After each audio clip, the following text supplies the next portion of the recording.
이 세상의 법칙, 이 세상에서 되어지는 모든 일들의 법칙을 이야기할 때에 시작이 있으면 끝이 있다는 것을 알 수가 있습니다. 다시 말하면 하나님께서 이 세상에 대하여 나는 알파요 오메가다 라고 말씀을 하셨죠. 이 세상에 대하여, 다시 말하면 영원한 나라에서는 시작과 끝이라고 말할 것이 없지만은 이 세상만큼은 하나님께서 한시적인 어떠한 계획 가운데 들어와 있는 그러한 창조물이었던 것 같습니다. 그래서 하나님께서 이 세상에 대하여 또한 인간에 대하여 뭐라고 자신을 이야기하셨냐면 나는 시작이요 또한 끝이다라고 그렇게 말씀을 하셨죠. 태어남이 있으면 죽는 것이 있는 것처럼 내가 언젠가 이것을 새로 샀지만은 언젠가 낡아가지고 이것을 버려야 되는 것이 때가 오는 것처럼요. 이 세상도 하나님 말씀은 언젠가 너희들이 헛옷이 낡아서 더 이상 입을 수 없는 것과 같이 이 세상의 끝도 그렇게 낡아질 것이다 라고까지 말씀을 했습니다. 그 하나님의 어떠한 섭리, 뜻 가운데 우리에게 알려주기를 원하시는 하나님의 또 다른 뜻이 있다라고 성경이 말합니다. 그 또 다른 뜻이 뭔가라고 봤더니만은 첫째는 성경의 창세기 1장 1절에 보면 우리가 잘 아는 것처럼 태초에 하나님이 천지를 창조하셨다. 영어로 보면은 beginning이라고 하는 단어를 대부분 아시지 않습니까? 근데 성경에서 그 태초라고 말할 때 가장 어떠한 것의 모든 근본의 시작할 때는 더 비기닝이라고 그렇게 정관사 더라는 것을 붙인단 말이에요. 그 어느 시작, 다시 말하면 그 누군가에 의해서 그 어느 시작이 있었다라고 말할 때 그때 우리는 성경에 보니 창세기에서 바로 태초에 하나님께서 천지를 창조하셨다. 무에서 유를 보이는 세상에서 보이는 세상을 창조한 게 아니라 보이지 않는 세상에서 하나님께서 보이는 세상을 시작을 하셨대요. 그 말은 결국은 이 시작이 있다라는 것은 곧 끝이 있다라는 걸 전제로 하시고 이 세상을 시작하셨다라는 것을 창세기 1장이 선포를 합니다. 누가 듣든 동의하든 동의하지 않든 선포를 하는 것입니다. 그런데 오늘 본문의 말씀 방금 읽어보신 것 여러분 기억나십니까? 뭐라고? 마가가. 저는 작년 1월 1일부터 하나님의 감동을 주셔가지고 제가 어디서부터 설교를 이어서 계속 해왔었죠. 어디서부터 이어서 설교했는 줄 아십니까? 작년 1월부터 시작해가지고 마태복음 5장에 있는 팔복에 갑자기 감동을 주셔가지고 팔복의 의미가 뭔가, 하나님이 말씀하는 복의 의미가 뭔가를 한번 점검해야 되겠구나라는 생각을 주셔서 그때 이후로부터요 계속해서 마태복음을 지난 시간에 하나님께서 부활하시고 마지막에 유언적으로 온 이 땅에 있는 그의 제자들에게, 그의 사람들에게 뭘 말합니까? 지상명령이라고 하는 최대의 유언을 남기시는데 온 족속으로 제자를 삼아 땅 끝까지 이르러 내 증인이 되어야 된다.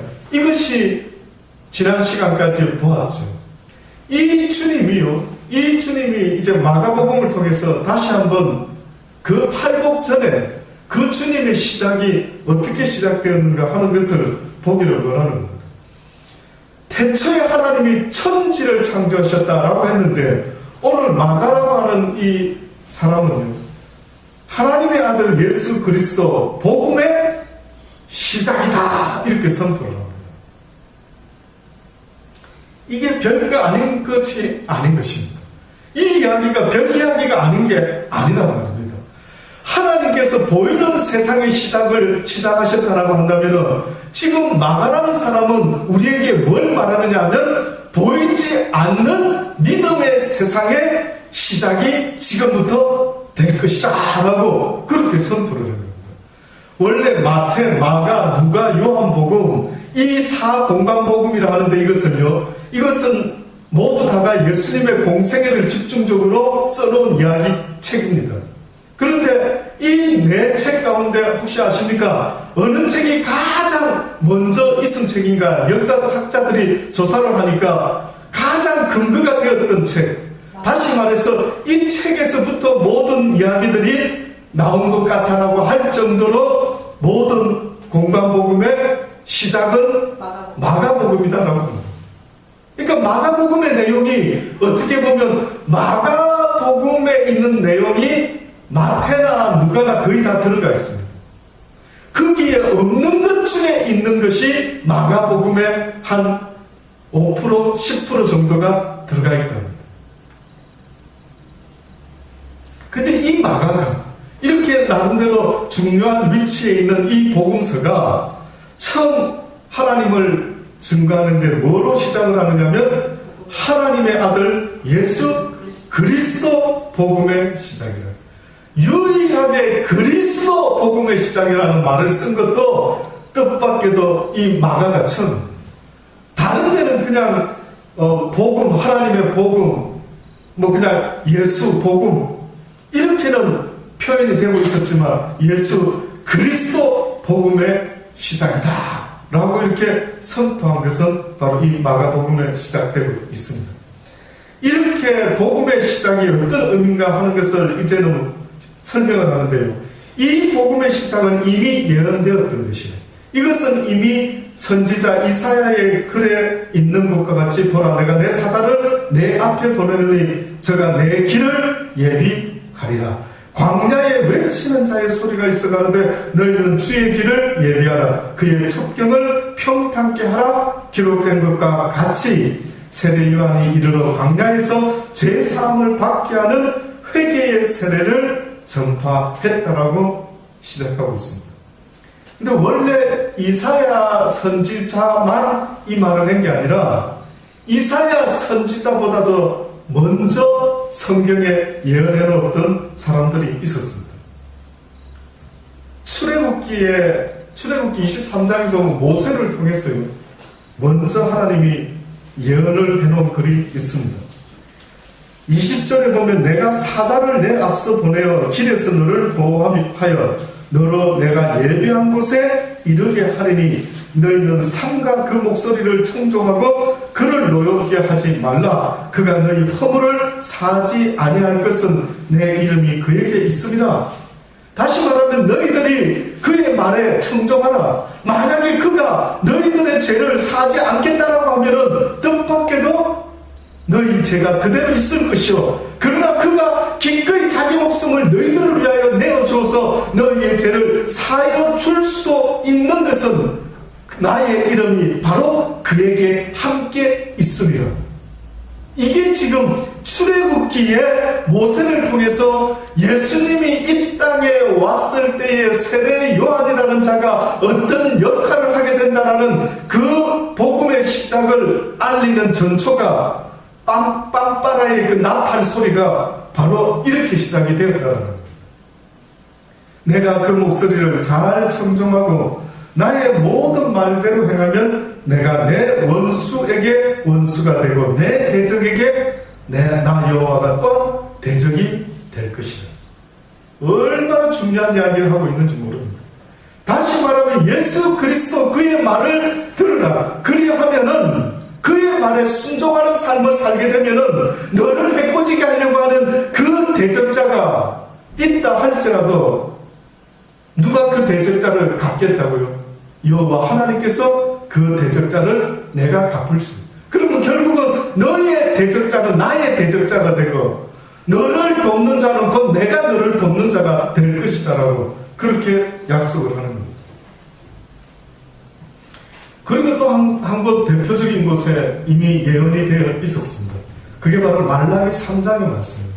우리가 잘 아는 구약 성경의 마지막 선지자라고 하는 말라기 선지자가 있는데요. 그가 바로 이 복음의 시작에 대해서 이미 예언을 했던 것입니다. 만군의 여호와가 이르노니 보라 내가 내 사자를 보내노니 그가 내 앞에서 길을 예비할 것이라. 여기 내 사자라 할 때 어떤 이는 엘리야다라고 생각하고 바로 그 엘리야가 예수님 말씀으로 누구였다고요? 세례 요한이었다라고 그렇게 말. 내가 내 사자를 보내리니 그가 내 앞에서 길을 예비할 것이요 또 너희의 구하는 바 주가 호련히 그 전에 임하리니 곧 너희의 사모하는 바 언약의 사자가 임할 것이라. 그의 임하는 날을 누가 능히 말하며 그의 나타나는 때에 누가 능히 서리요. 그는 금을 연단하는 자의 불과 표백하는 자의 잿물과 같을 것이라. 그가 오늘 연단하여 깨끗게 하는 자같이 앉아서 레위 자손을 깨끗게 하되 금, 은같이 그들을 연단하니 그들이 의로운 재물을 나 여호와께 드릴 것이라 라고 예언이 되어 있습니다. 말라기 선지자의 이 예언은요, 만군의 여호와가 이른다라고 시작하면서 내가 사자를, 천사를, 선지자를 너희 앞서 보낼 것인데 그가 내 아들의 길을 예비하게 될 것이다. 그를 통해서 우리가 깨끗함을 얻게 될 것인데 이 말라기 선지자는 그 깨끗하게 함을 얻는 그 모습을 어떻게 표현했냐면 그가 은을 연단하여 깨끗게 하는 자 같이 앉아서 레위 자손을 깨끗게 하되 금, 은같이 그들을 어떻게 한다고요? 연단하리니 그들이 의로운 재물을 나 여호와께 드릴 것이다. 그들을 연단하고 나면은 그들이 하나님께 의로운 재물을 드린다. 무슨 말입니까? 우리가 눈을 배워온 것처럼 하나님 앞에 제사 드리는 삶이라는 것은 하나님의 방법대로 살아가는 삶, 재물의 삶을 이야기한다라고 누누이 말했습니다. 죽은 짐승을 바치는 그런 재물의 삶을 말한 게 아니라 가인보다는 아벨의 재물을 기뻐 받으셨다. 왜? 아벨에게 가르쳐준 그 제사의 방법은 곧 하나님이 기뻐하는 인생의 삶의 방법이었기 때문에 그렇습니다. 아벨아 제사를 드려라. 무슨 말입니까? 너의 죄를 깨끗이 해라. 무슨 말입니까? 죄짓지 않고 하나님의 선한 뜻을 쫓아서 살아야 된다. 이것이 곧 회개의 삶을 우리에게 알려주셨던 것처럼 우리를 연단하시겠다. 다시 말하면 우리를 시험하시겠다라는 뜻이 됩니다. 그래서 오늘 본문의 말씀에 보면은요, 광야에서 세례 요한이 외쳤죠. 그래서 무슨 복음을 전했다고요? 회개의 복음, 회개의 세례를 전파했더니만 온 유대 지방과 여기 사는 사람이 다 나와 자기 죄를 자복하고 요단강에서 그에게 세례를 받더라. 결국 세례 요한의 이 광야에서 외치는 자의 소리는 뜻밖에도 뭐라고 지금 외치고 있냐면 회개하라고 외치고 있습니다. 그러면 진짜 주인공인 예수 그리스도가 나타나셔서 하셔야 될 일이 있고 세례 요한이 지금 하고 있는 일이 있다는 거죠. 근데 세례 요한의 역할이 빵빠레를 부는 역할인데 뜻밖에도 그 역할이 뭐냐 이겁니다. 회개를 시킨답니다. 회개를. 왜요? 왜 예수 그리스도 오기 전에 복음을 전하기도 전에 어떻게 보면 복음의 주체인 예수 그리스도를 전하기 전에 왜 그들에게 회개를 전하고 있는 거예요? 회개하지 못하면은 천국의 길에 천국으로 인도하는 길이 되시는 그 예수 그리스도와 상관이 없기 때문에 그렇습니다. 예수님은 쉽게 말하면 길로, 내가 곧 길이요 진리요 생명이다. 생명의 진리의 길로 오셨는데 하나님의 나라 잃어버린 남은으로까지 인도하는 길이 되주겠다라는 겁니다. 근데 이 길은 아무나의 것이 아니고 누구의 것이 된다라고 지금 성경이 말하는 줄 아십니까? 그것은 회개하는 자에게 허락이 될 것이다. 그러니 예수님이 나타나셨어도 물론 회개하라 천국이 가까웠다라고 복음을 전했지만 세례 요한의 역할이 회개를 외친 역할이었다라고 하는 것은 결국은 주님께서 구원받을 자를 아버지의 나라로 인도하는 선한 목자와 같이 누가 주의 음성에 귀를 기울일 수 있느냐 하면은 자신의 잘못된 죄를 회개하는 자가 예수 그리스도의 음성에 귀를 기울이며 따라 나아갈 수 있다라고 하는 광야에서 외치는 자의 소리가 되었던 겁니다. 오늘 지금도 이 시대도 어떻게 보면 주의 종이라는 사람들이 해야 될 것이 있다면은 성령께서 그들의 삶을 판단하고 정죄하고 이끌어 가시 그들에게 무엇을 촉구를 해야 된다고요? 회개를 이야기해요. 그래서 성령이 너에게 임하시면 주의 제자들이 무슨 복음을 전해야 된다고요? 회개의 복음을 전해야 돼요. 그래서 예수 그리스도를 믿는 그 순간에 곧 내 죄를 깨닫고 주여 나는 죄인으로서이다라고 고백하는 순간이기도 하다라고 이야기를 드렸죠. 그 고백이 있는 그 순간에요. 주는 그리스도시요 살아계신 하나님의 아들입니다라고 나의 메시아 나의 구원자입니다라고 고백하는 그 순간이 곧 내 죄를 회개하는 그 순간이 돼요. 여러분은 예수 그리스도를 처음에 들었을 때 복음 이야기를 들었을 때 회개하세요 회개하세요 잘못된 것을 회개하세요 라는 그런 이야기를 혹시 들어보신 적 있습니까? 그래서 여러분 가슴 깊이 예수 이야기 처음 들었을 때에 내가 이렇게 죄인이었구나 라는 것을 뼈저리게 깨닫고 주여 나는 죄인이로소이다 라는 고백을 한 번이라도 해본 적이 있으십니까? 그 고백을 한 사람과 그 고백을 하지 못한 사람이 있다면 여러분 생각할 때 어떤 차이가 있을까요? 나는 죄인으로서이다라는 고백을 하지 않고 교회 다니고 10년 다니고 20년 다니고 30년 다닌 사람하고요. 예수를 처음 믿을 때에 베드로에게 주님 말씀한 것처럼 이제 목욕한 사람은 발밖에 씻을 것이 없다라고 한 것처럼 하나님을 처음에 들었을 때에 나 같은 죄인이 라고 회개로 시작되었던 사람과 그의 신앙생활에 어떤 차이가 있는 것 같습니까?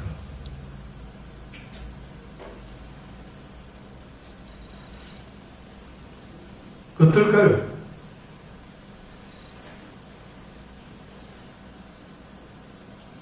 결국은 교회 안에서도요, 하나님 말씀을 많이 알고 열심히 있는 사람들이요, 뜻밖에도 어느 순간에 교회 안에서 바리새인과 율법학자와 서기관들 같이요, 자신들의 높이를 이야기를 하기 시작합니다. 세상에서도 자신의 직위를 높고 낮음으로 사람을 평가하는 것처럼요, 교회 안에서도 회개하지 못하고 신앙생활 하다 보면 어떤 일이 벌어지냐면 교회 안에서 니보다 내가 낫다라는 이야기가 나오기 시작한다.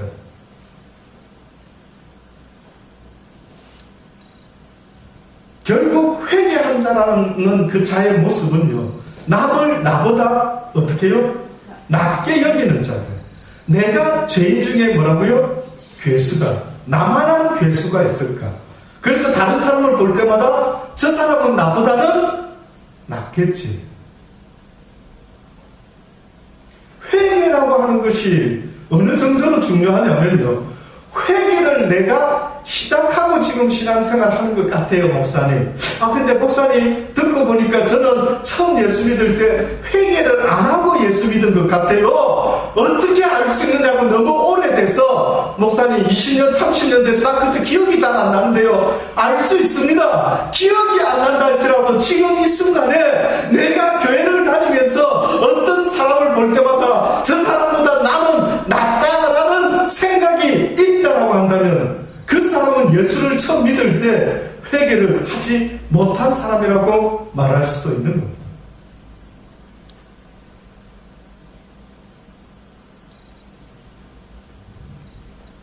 어느 날 저는요, 그 하나님을 경험하고 배우고 할 때에 한순간 저는 이런 생각도 했습니다. 야, 하나님이 다른 사람보다 나를 사랑하시는구나. 그렇지? 역시 목사인 나를 남들보다 하나님은 더 사랑하셔. 이런 생각이 쑥 들어오면서 은근히 저 자신이 하나님으로부터 받은 은혜와 이 모든 것들이요, 하나의 자랑거리가 되기 시작해요. 자랑거리. 그래서 그걸 가지고 도토리 키재기를 하기 시작하는 거예요. 희한한 일이 벌어지더라고요. 그때 하나님이 어느 날 또 깨닫게 하시는데, 지금 내가 너에게 베풀어주는 모든 은혜는 너를 위함이 아니고 뜻밖에도 나의 백성들을 위함이라. 네가 잘난 것은 하나도 없고 오직 내가 너를 택하여 직분을 맡김으로 내가 너에게 이런 것을 알려주지 않고서는, 알지 못하고서는 네가 나의 일을 어떻게 할 수가 있겠느냐. 나는 누구를 더 사랑하고 덜 사랑하는 그런 하나님이 아니다. 너희의 육신의 아버지는 혹시 효자를 사랑하고 불효자를 미워하는지 모르지만, 그러나 나 여호와는 효자든 불효자든 나의 모든 자녀를 나는 똑같이 사랑한다. 얘는 이런 모습 때문에 사랑하고 쟤는 저런 모습 때문에 사랑한다라고 그렇게 깨달음을 주더라고요. 다시 말하면 너희들은 쟤보다 내가 2가지, 3가지, 4가지가 더 낫기 때문에 나를 더 사랑하시겠지 라고 말씀하지만, 하나님의 기준은 너는 이래서 내가 사랑하고 쟤는 저래서 사랑하고, 하나님의 사랑의 그 본능은요, 우리 모습 속에 사랑할 만한 것들을 찾아내셔서까지 사랑하는 그런 마음을 가지신 분이다. 우리는 재는 겁니다. 제자들이 예수님을 쫓아다닐 때 누가 하나님의 나라에서 큰 자이겠나니까 하고 이런 데 관심을 둔 것처럼, 어느 날 회개하지 못한 어리석은 인생들, 나 같은 죄인을 살리신 주님이라는 그 깨달음을, 그 은혜를 누린다라고 하는 것은요, 어떤 이들에 대해서 내가 니보다 낫다라는 그런 어리석은 자의 마음을 가짐으로 말미암아 편안하지 아니하고 늘 마음에 어떤 불안과 누구보다 이겨야 되고 누구보다 잘나야 되고 이런 희한한 마음이요. 언젠가도 한번 말씀드린 적이 있을 겁니다. 사람들이 유명해지면은요, 그 유명한 이미지를 지킬 거라고요. 얼마나 편안하지 않은 줄 아십니까 혹시? 영화 배우가 누가 하나 히트를 쳤습니다. 얼마 전에 드라마 뭐였죠? 중국에까지 별로 시작하는 드라마가 히트를 쳐가, 그 남자 주인공이 중국의 전용기를 타고, 다름이 아닌 또 우리 한 집사님의 큰아들이 또 그런 걸 실제 그 일을 하지 않습니까? 그러니 아주 최측근으로부터 그게 사실이었구나 미리 알았죠. 야, 전용기를 타고 중국에 간다다. 대단하죠. 근데 여러분 한번 생각해 보셔요. 실상은 그도 어떻습니까?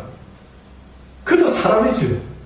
실상은 그도 우리와 똑같이 이 모습 저 모습, 단지 자기의 재능 하나가 어떻게 부각이 되어가지고 그 재능 하나가 그 사람의 모든 인격과 인품인 것처럼 그렇게 사람들이 대단하게 보기 시작하는 겁니다. 그러면 여러분, 그 사람의 심리 상태가 어떻게 될까요?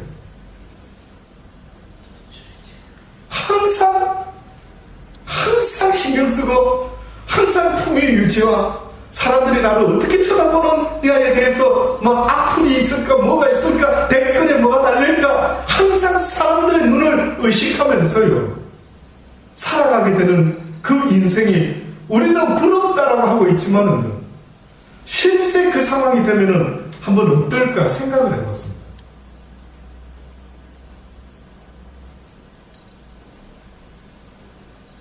그런데 하나님께서는 뭐라고 말하냐면, 너희의 모습을 보고 나는 죄인으로서이다 라고 내려놓는 그가 무엇을 얻을 수 있다고 말한 줄 아십니까?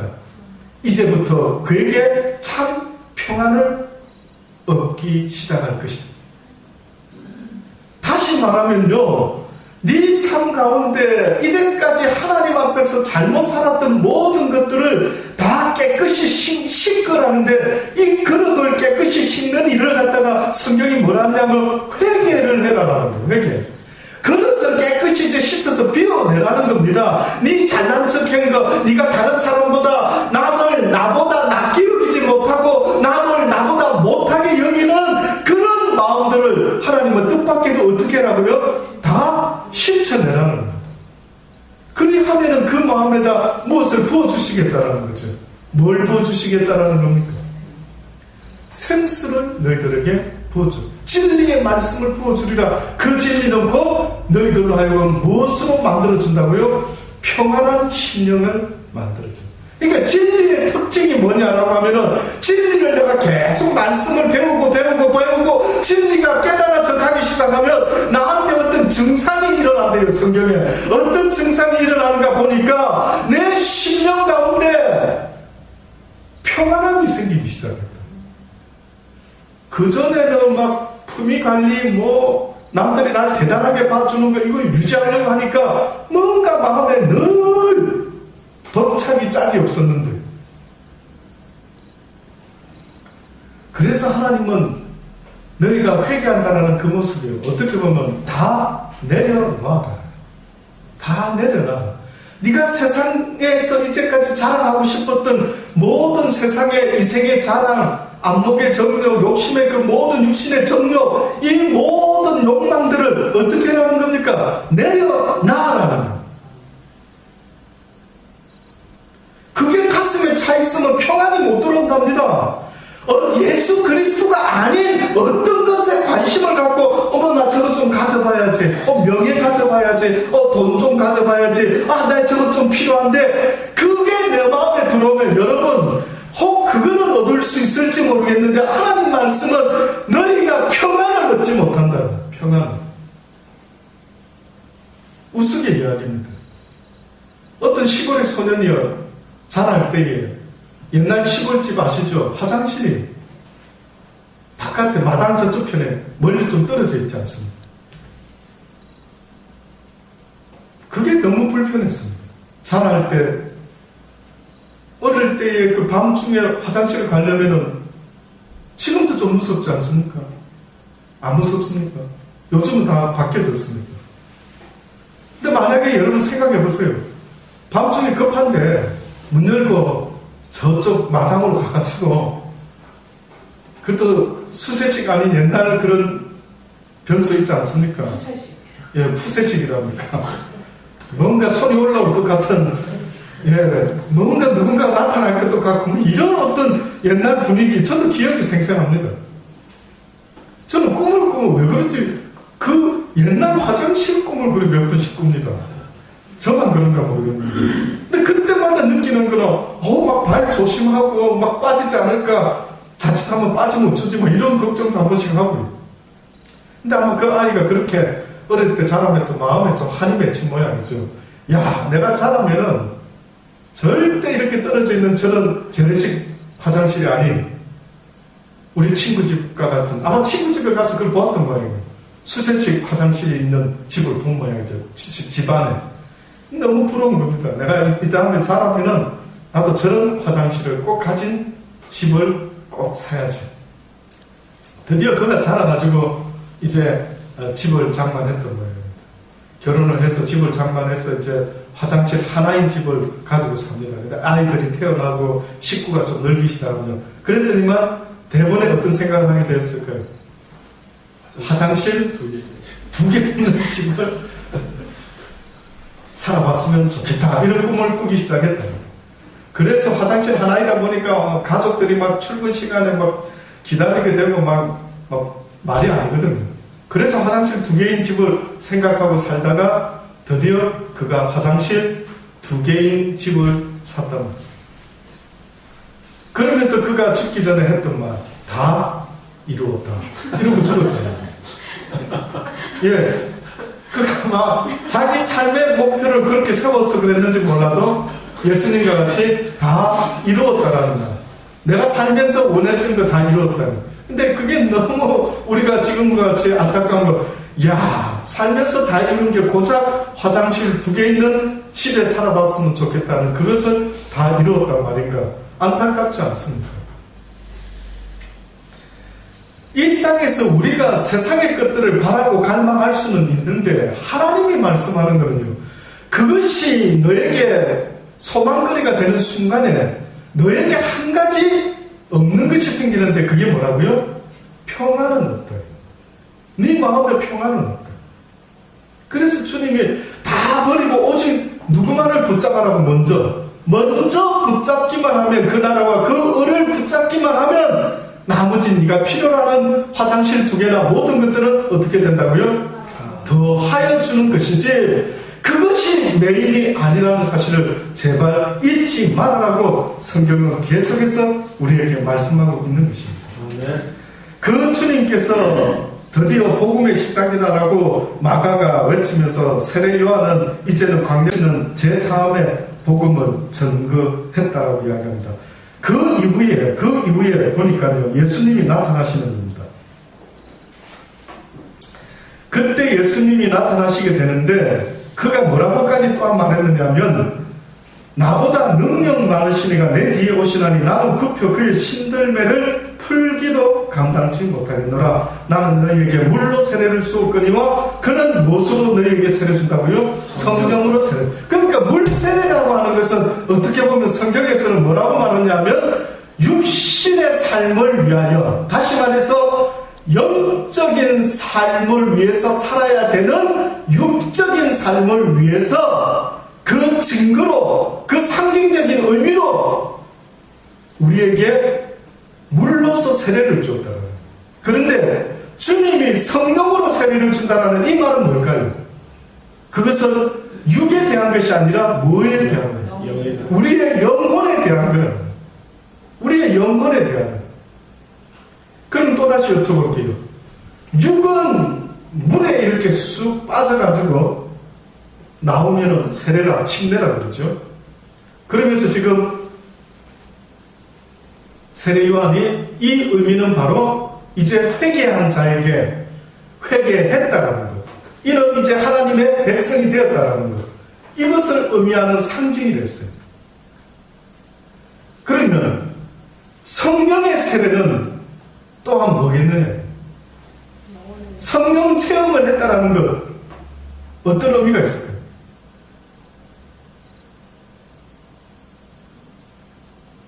그 영적으로 더 중요한 것입니다.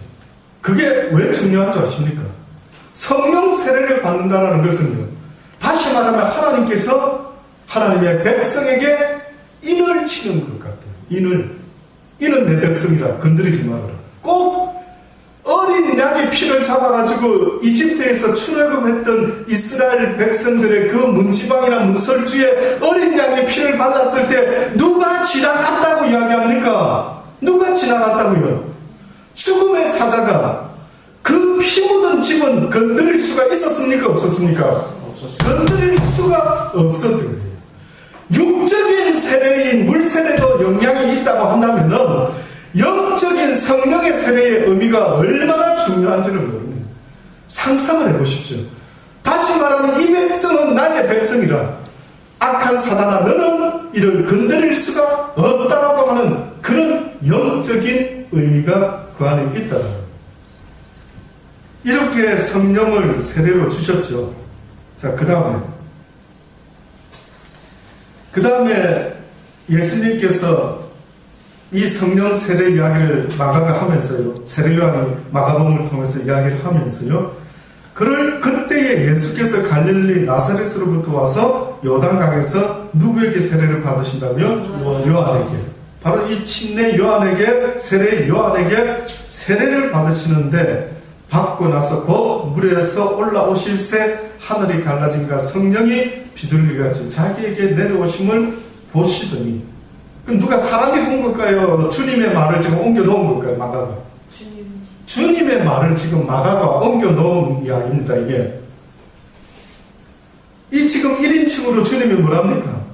하늘에서 소리가 나기로서 올라오실 때 하늘이 갈라짐과 성령이 비둘기같이 자기에게 내려오는 것을 누가 봤다고요? 주님이 자기가 보시더니 하늘에서 소리가 나기를 너는 내 사랑하는 아들이라 내가 너를 기뻐하노라 하시니라.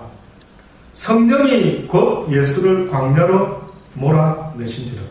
광야에서 40일을 계셔서 사단에게 시험을 받으시며 들짐승과 함께 계시니 천사들이 수종들더라. 마가는 예수님이 세례를 받자마자 성령에 의해서 광야에 나가서 시험을 받았다라고 간단하게 표현을 했죠. 근데 우리가 잘 아는 마태복음 4장에는 뭐라고 표현합니까?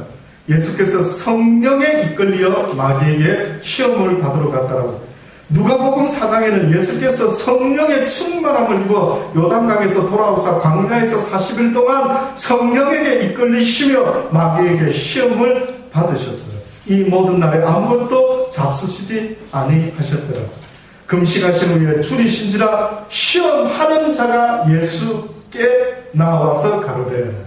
사단의 역할을 정확히 말하고 있습니다. 이 땅에서 사단의 역할은 어떻게 보면 뭐 하는 자다? 시험하는 자다. 잘 기억하셔야 될 겁니다. 아담과 하와를 넘어뜨린 것은 물론 사단의 시험이었지만 그 시험에 넘어진 것은 누구의 책임이라고? 그는 자신의 책임.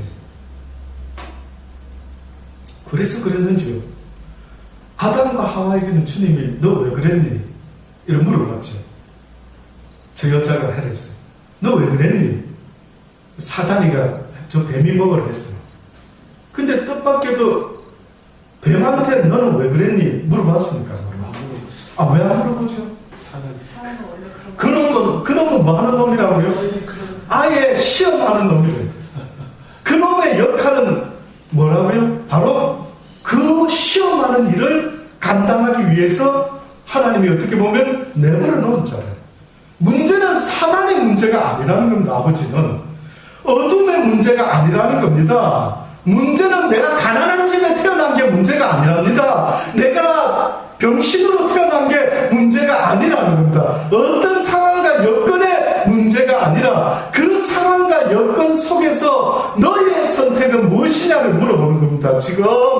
지금 주님이 우리에게 본을 보이시는, 다시 말하면 예수님이 이제 복음의 시작이다라고 마가가 말하지 않았습니까? 그 복음의 시작을 하시는 예수님의 그 시작이 첫 번째가 세례를 받았다는, 본인도 스스로 본인이 성령의 세례를 줄 뿐인데도 불구하고 육이 있다 보니까 일단은 이 세상에 보여지는 모든 법칙과 규칙을 지키시는 예수님. 왜 30까지 참았습니까? 12살부터 복음 전했으면 아마 복음이 더 빨리 딱 전해졌을 건데 왜 30까지 기다렸을까요? 모르십니까? 25쯤에 하셔도 될 텐데. 안 그렇습니까? 그런 생각 안 해보셨습니까? 아, 그냥 30에 하셨겠지. 그냥 믿음 좋게 그런 생각하셨어요. 왜 30에 하셨냐고요? 왜?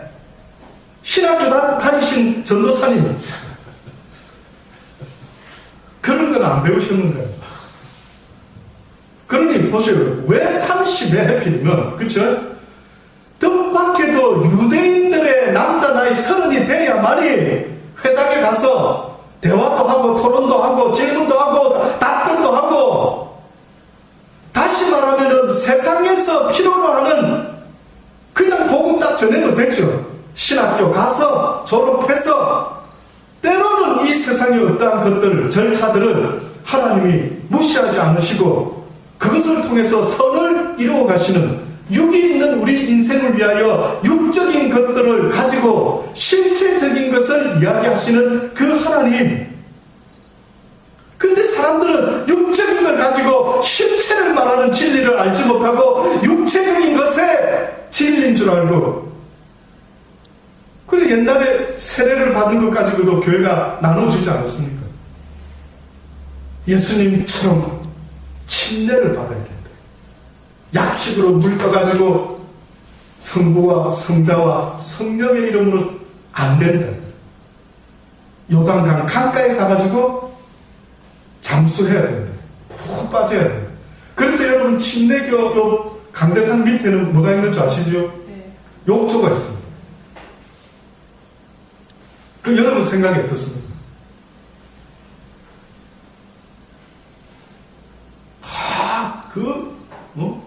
세례는 요단 강에 가서, 그래서 어떤 교회는 세례할 때마다 강에 간다는 거예요. 그래서 저는 말씀드렸죠. 힘센 두 가이를 데리고 가가지고 목사님이 양쪽 어깨를 눌리도록 하고 머리를 잡고 요단강 깊은 곳까지 내려갈 수 있도록 한다는. 그래서 그때 웬만해가지고는 빼주지 않고 좀 뜸을 들이셨다가 죽기 직전까지 내려갔을 때 어머나 죽을 뻔했다. 이런 생각이 들 정도로 메시지를 줘가지고 그 사람들이 세례의 의미를 가슴 깊이 새길 수 있도록 그런다는 거예요. 그래서 제가 언젠가 그때 말씀 한번 드리면서 우리 물된 동산도 한번 기회만 된다면 여름에 강가에 가가지고 세례식을 하는데 기왕이면 정말 아주 깊이 물속에 들어갔다가 나올 수 있는 기회를 한번 드렸으면 싶은 생각도 들더라고요. 겉으로 보여지는 모든 것들은 실제인 영적인 것을 설명하기 위한 하나님의 뜻이 있다라고 성경은 분명히 알려줍니다. 그런데 사람들이 그 외적인 것을 보고 그래 침례는 물속에 강물에 들어가야 돼 라고 하면서 침례교가 만약에 생겼다라고 한다면은 정말 그 이유였다면은 너무 뜻밖입니다. 왜? 정말로 지켜야 될 진리는 그게 아닌데 그것은 잘 지켜보려고 하면서 아버지가 들으시면 참 웃긴다 너희들. 내 말에 순종을 하려고 애를 써야 되는데 그것은 애쓰지 아니하고 오히려 침례를 해야 되느냐 말아야 되느냐 십자가를 앞에 붙여야 되느냐 떼야 되느냐 이런 이야기를 가지고 말을 하고 있으니 가슴에 미어지지 않으시겠느냐. 모든 실체는요 우리가 보는 이 보이는 것이 실체가 아니라는 것을 성경은 계속 말씀을 하는 겁니다. 그래서 예수님께서 비록 실체가 아닌 듯한 이 물세례를 기꺼이 받으시면서요 그 다음에 두 번째 하신 일이 뭡니까? 예수님이 무엇에 이끌려서 어디로 가셨다고요? 성령에 이끌려 광야로 가셨다. 무엇 하려고요? 그럼 여러분 좀 이상하지 않습니까? 성령께서 어떻게 예수님을 시험 받도록 인도를 하시는데 시험을 받지 않도록 인도해야 되는 게 성령의 역사 아닙니까? 근데 뜻밖에도 성경에 보니까 성령이 어디로 예수님을 이끌었느냐 봤더니만 광야로 이끌어갔는데 거기서 뭐 하도록 이끌었느냐 하면은 사단에게 뭐 받도록? 시험을 받도록 이끌었다. 그래서 이 시험이라고 하는 것이 어떻게 보면은 우리에게는 없었으면 좋을 것 같은 것인데 그런데 뜻밖에도 주님께서는 예수 그리스도의 공생애를 사시기 바로 직전에 이미 그에게 모든 시험을 다 겪게 하신 그 실체가 뭘까? 그리고 그 첫 번째 그에게 했던 시험이 또한 무엇입니까? 시험의 세 종류가 있습니다. 마귀의 시험은 우리를 어떻게 보면 넘어뜨리는 게 목적이 있다면 사람의 시험은 자기의 욕심에 미혹되는 그 원인이 있다면 하나님의 시험은요 뜻밖에도 하나님이 허락하는 시험 하나님이 원하는 시험은 우리를 하나님의 나라로까지 이끌고자 하는 하나님의 축복의 시험이라는 사실을 잊지 마십시오. 모든 시험이 다 하나님으로부터 오는 게 아니라 했습니다. 창세기 22장 1절에 보면은 태초로 어떻게 보면은요 시험의 아주 대명사가 되는 분이 있다면 저는 아브라함이라 생각이 듭니다. 22장 1절을 보니 그 일 이후에 하나님이 아브라함을 시험하시려고 그를 부르시되 아브라함아 하시니 그가 가로되 내가 여기 있나이다. 주님께서 내 아들 내 사랑하는 독자 이삭을 데리고 모리아 땅으로 가서 내가 내게 지시한 한 산 거기서 그를 번제로 드려라. 하나님이 아브라함을 뭐 하려고 지금 이런 명령을 내렸다고요? 아브라함을 시험해 보려고 이런 명령을 내렸다고 그렇게 말합니다. 왜 시험하셨을까? 뭘 시험해서 뭘 얻기를 원하는 게 목적이 있을 거 아닙니까? 우리가 학교에서 시험 치면 그 결과 점수를 가지고 어떤 결과가 일어납니까? 대학을 가느냐 못 가느냐 맞습니까? 경리가 맞나? 점수가 좀 좋으면 좋은 결과가 나면 좋은 대학, 좀 못 나면 중간 대학, 또 너무 안 나오면 낮은 대학. 맞지 않나? 평상시 때 암만 잘한 것 같아도 시험 결과를 파스하지 못하면, 그 결과가 좋지 못하면 그걸로 평가가 나버리죠. 그런데 아브라함을 시험하신 주님이 어떤 어려운 시험 문제를 냈냐면, 네 아들 이삭을 나에게 바쳐요. 그래서 아브라함이 그 시험에 파스했습니까? 파스 못했습니까? 파스했습니다. 몇 점 받았을까요? 여러분이 채점자라면 몇 점 줬을까요? 100점. 100점이요. 전부 다 그렇습니까? 아멘. 예, 100점 줄 수밖에 없죠. 우리 답을 봤습니다. 하나님이 해피했습니까? 해피하지 않았습니까? 해피했죠. 뭐라고 이야기합니까? 아브라함아, 이제야 네가 나를 어떻게 해요? 나 여호와 하나님을 경외하는 줄을 알았다. 결국 하나님의 시험은 우리에게 무엇을 답을 요구하고 있습니까? 시험이 있을 때마다 뭘 보기 원한다고요? 네가 하나님을, 나를 의지하고 경외하고 믿고 계속해서 따르는지 따르지 않는지를 내가 보겠다는 거예요. 마라에서 시험 당했던 이스라엘 백성, 여러분, 그것이 그냥 있었던 일이 아니라 하나님은 성경에 분명히 시험했다고 말합니다. 모세가 홍해에서 이스라엘을 인도하며 그들이 나와서 수로 광야로 들어가서 거기서 사흘 길을 행했답니다. 물을 얻지 못하고 마라에 이르렀는데 얼마나 목이 말랐든지 그건 물이 뜻밖에도 써서 마시지를 못하고, 그래서 사람들이 야, 이놈은 물 마라라 이런 짓자, 그래서 마라가 되었다라고 이야기를 합니다. 백성이 그때 모세를 대하여 어떻게 했는지 아십니까? 원망하여 가로되 우리가 무엇을 마실까 하며 모세가 여호와께 부르짖기 시작합니다. 여호와여, 어찌하기를 원합니까? 주님께서 한 나무를 지시해서 그 물에 던지라. 그래서 물에 던졌더니만 그게 달아졌더라라고 합니다. 그런데 그러고 나서 성경에 읽어보니 뭐라고 적혀 있느냐면, 거기서 여호와께서 그들을 위하여 법도와 율례를 정하시고, 그 다음에요, 그들을 시험하실세 가라사대 너희가 너희 하나님 나 여호와의 말을 청정하고 나의 보기에 의를 행하며 내 계명에 귀를 기울이며 내 모든 규례를 지키면 내가 애굽 사람에게 내린 모든 질병에 하나라도 너희에게 내리지 아니하고 나는 너희를 치료하는 여호와가 될 것이니라. 그러니 이스라엘 백성들에게 그렇게 목마른 상황들, 어려운 상황을 내버려 뒀던 것은 뜻밖에도 하나님이 시험하사 그들이 나의 율례와 법도를 지키나 안 지키나, 어려울 때나 기쁠 때나 즐거울 때나 슬플 때나 나 여호와를 경외하고 늘 그분을 바라보고 기도하며 낙심하지 않고 절망하지 아니하고 불평불만하지 아니하는 그 믿음의 모습. 그러니 시험 든 자의 모습은요, 점수를 내지 못하는 자의 모습은 무조건 100% 어려운 일이 생길 때 뭐라고 반응합니까?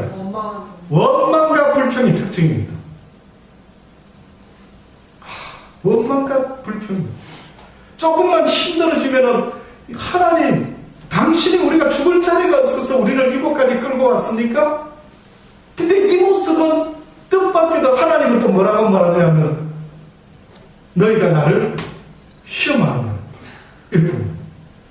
하나님, 우리를 애국에서 멋지게 풀어내셨으면 끝까지 잘 돼야죠. 왜 이런 이해 못하는 일이 생깁니까? 말해보세요. 죽었습니까? 살았습니까? 이렇게 말하는 그 모습이 하나님 편에서는 뭐라고 말한다고요? 네가 어찌하여 나를 시험하느냐. 이거 예수님의 세 가지 시험에 다 들어가 있어요. 네가 하나님의 아들이거든 이 돌을 명해서 떡을 만들어 먹으라. 뭐 때문에 이렇게 굶주리고 앉아있는데? 마지막 이 이야기만 드리고 마치기를 원합니다. 미국 펜실바니아 주라는 곳, 저는 가보지는 않았습니다. 근데 시내 한복판에요, 뜻밖에도 갈매기 동산이 세워져 있답니다. 그 주에 시내 한복판에 갈매기 동산이. 아니, 왜 갈매기 동상? 많은 동상들은 우리가 사진을 통해서도 봤는데, 그 펜실바니아라는 주 중간 시내 복판에 갈매기 동상이었다. 그래서 누가 그 이유를 아마 저같이 모르는 사람이 아마 갔다가 희한하다, 이게 왜 갈매기 동상이 있지? 그 이유를 누군가한테 물어봤다. 그랬더니만 그 이유를 알았는데 그 내용이 뭐였느냐 하면 오래전에 이 청교도들이 미국에 왔을 때에 이 아메리카 황무지를 개척해서 땅을 만들고 농토를 만들어서 농사를 짓기 시작했답니다. 근데 추수할 때쯤 됐는데 어느 날 어떤 일이 이 펜실바니아 주에서 벌어졌던 모양입니다. 추수 때가 되어서 이제 곧 추수하면은 이제 풍성한 수확을 거두어서 모두가 기뻐하고 즐겁고 한 해 농사 잘 지어서 먹고 사는데 걱정 없는 그런 순간에 갑자기 어디서 황충인지 메뚜기 떼인지 알지 못하는 이런 종류의 어떤 떼벌레들이요 어디서 몰려왔답니다.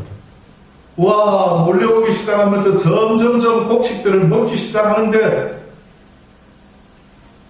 도대체 이게 뭡니까? 청교도들이 하나님 신앙의 자리를 찾아서 이곳까지 왔는데 그래서 살려고 주님 앞에서 열심히 신앙생활을 먼저 생각하고 이곳까지 와서 고생을 어떻게 보면 사사하면서 이렇게 농사 짓고 살아왔는데 왜 하나님이 우리를 돕지 아니하시고 왜 이렇게 추수 때에 벌레들이 나타나가 이거 몽땅 다 먹게 생겼습니다. 이렇게 원망할 수도 있었겠죠. 그런데 이 펜실바니아에 주라는 이곳에 살았던 청교도들이요 모여서 기도하기 시작했다. 그러니까 하나님의 사람들은 무슨 일이 있으면 모여서 기도를 하기 시작. 세상 사람들은 모여가지고 막 난리를 치고 막 그 원인을 찾아내고 뭐 어떻게 하겠지만은요.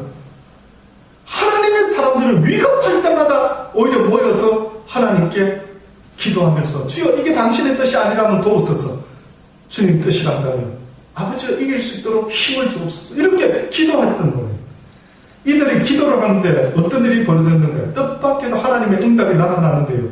어디서 갈매기 떼들이 나타나요. 갈매기 떼들이 바닷가도 아닌 농사 짓는데 나타나가지고요. 이게 실제랍니다. 지금 여러분 안 믿기죠? 저도 잘 안 믿길 것 같은데 이 펜실바니아 주라는 곳에 실제로 그 동상이 서 있답니다. 그래서 그 갈매기 동상이 왜 서 있습니까? 봤더니만 오래전에 그런 일이 있었는데 갈매기들이 갑자기 바다에 있던 놈들이 이 농사 짓는 데 와가지고는 메뚜기 떼를 황충들을 막 먹기 시작하더라. 그러더니만은 마구잡이 먹었으니까 얘네들이 어떻게 됐겠습니까? 갈매기들이 너무 먹다 보니까 배탈이 났겠죠. 배탈이 나면 보통 어떻게 합니까? 배설물을 막 그 농작물 사이사이에 막 배설물을 자연 오가닉 퇴비를 갖다가 막 만들어 놓고 그러고 떠났다. 그 땅이 그 다음 이후로부터요 농사도 막 더 잘 되고 땅이 기름져 가지고 이런 놀라운 일이 있나 싶어 가지고 이것을 기억하자 라고 해서 그 펜실바니아 주에 갈매기 동상이 섰다가 저는 여러분이 시험에 들지 않기를 간절히 주의 이름으로 권면합니다. 아멘.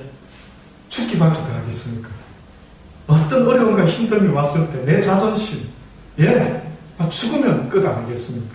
그냥 아버지는 뭐라 하십니까? 네 육이 죽어야 네 영이 산다. 그래 세상적으로 누가 나를 무시하냐? 세상적으로 누가 너를 갖다가 가난하게 만드냐? 세상적으로 누가 너를 힘들게 사기쳤느냐? 세상적으로 죽어라. 살려고 하지 말고 죽으려고 해라. 오히려 그러한 일들을 겪을 때마다 우리가 너무나 잘 아는 그 하나님의 말씀처럼 이스라엘 백성들에게 뭐라고 했습니까? 내가 오늘날 명하는 모든 명령을 너희는 지켜 행하라. 너희가 살고 번성할 것이라. 너희의 열조에게 맹세하신 땅에 들어가서 그것을 얻으리라 한 그 여호와를 기억하라. 내 하나님 여호와께서 그곳으로 보내는 이 40년 동안에 내 마음이 어떠한지 그 명령을 지키는지 아니 지키는지 알려고 하셔서 너를 낮추시며 너로 줄이게 하시며 또 너도 알지 못하며 내 열조도 알지 못하던 어디서 까마귀를 통해서 만나를 먹었던 이 모든 경험들 잊지 마라. 까마귀 있지요. 주변에 한 번씩 자주 안 와서 그렇지. 그러니까 지금 이스라엘 백성에게 기억하라는 겁니다. 그 모든 것. 이 모든 것들은 결국은 너희로 하여금 뭐라고 말하느냐면 이 만나 까마귀를 통해 만나를 주는 것은요 그냥 어머 내 육신 잘 먹고 잘 살아라고 만나를 주셨구나 이 뜻이 아니었답니다. 뭐라고 말씀하냐면 만나를 내게 먹게 하신 것은 사람이 무엇으로만 사는 것이 아니라 떡으로만 사는 것이 아니요 여호와의 입에서 나오는 모든 말씀으로 사는 줄을 네가 알게 되기를 내가 원했노라. 까마귀를 통해서 기적이 일어나고 능력이 일어날 때 어머나 내 육신의 문제가 해결됐네요 목사님 땡큐 가 제발 거기에 머물러 있지 마란 말이에요. 어떤 문제가 해결됐다라는 그 뜻은 이 해결되기 전에 하나님의 무엇이 있었다고요? 하나님의 만나가 있었대요. 다시 말하면 하나님의 약속이 하나님의 응답이 내가 네 마음을 낮추었더니만 네가 기도하기 시작했구나. 내가 네 마음을 보아노라. 아브라함아 내가 네가 이제서야 나를 경외하는 줄 보았으니 이삭을 바치지 말고 내가 준비한 것으로 제물을 드려라. 그러니 그 까마귀와 만나를 통해서 역사를 볼 때마다 우리는 어머나 무엇으로 사는 존재들이냐 하나님의 말씀에 순종함으로 그 말씀을 붙잡고 기도할 때에 모든 역사의 주권자 되는 하나님께서 죽은 인생도 살리시고 골리앗과 같은 그런 생각도 못한 적수를 만날지라도 하나님께서 능히 물맷돌 하나로도 이기게 하시는 그 모든 것 배후에 어떤 자에게 이런 일이 일어난다면 주의 말씀에 순종함으로 규례를 어려운 가운데도 지키며 어려운 가운데 기도를 포기하지 않는 그들에게 이 역사가 있다는 말씀을 오늘도 주십니다. 잊지 마시고요. 승리하는 하루하루가 되기를 주의 이름으로 축원합니다. 기도하시겠습니다. 하나님 그렇습니다. 그렇게 살기를 원합니다. 어떤 어려움과 힘듦 속에서도 하나님의 시험을 파스할 수 있는 우리 모두가 되게 하여 주옵소서. 세상의 시험만 파스하려고 애쓰는 자가 아니라 실체인 우리의 영혼의 문제에 대해서도 하나님 앞에 믿음으로 파스할 수 있는 우리의 삶이 되게 도와 주옵소서. 예수님의 이름으로 감사하며 기도드리고 나이다. 아멘.